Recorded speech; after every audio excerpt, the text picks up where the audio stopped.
what drew me into the Orthodox Church as I was approaching it. So as I was looking at it, I was first going toward Catholicism and was kind of exploring that. And the last thing that I was actually considering was the Orthodox Church. But then what kind of changed my mind on things and gave me the idea that I have a big misunderstanding about it, and then drew me closer to it, was actually certain saints that are canonized in the Orthodox Church, who are saints because they fought against the Nazis and they were murdered by the Nazis, or they helped Holocaust victims and were murdered as a result. Alexander Shmuel, you have Saint Maria of Paris, Dmitry Klipinin, you have others in Bulgaria, and so on. So, and then I see official statements made by the Russian Orthodox Church, among the others, that are quite explicitly opposed to the Nazi ideology, to the Nazi history, and anything that has anything to do with that.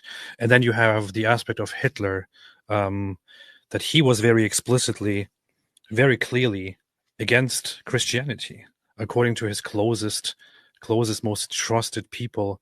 According to Goebbels himself, he says the Führer is deeply religious, but he hates Christianity.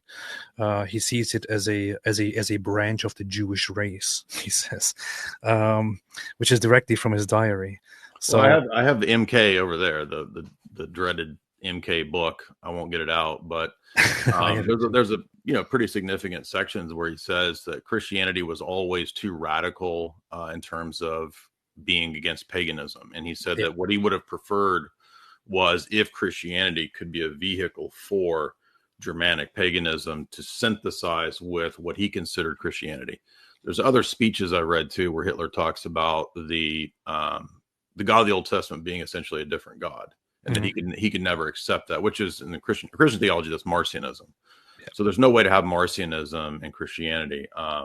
So yeah, it also in MK, he says that it's his job, his plan is to continue the eugenics and sterilization policies that the Kaiser already had in place.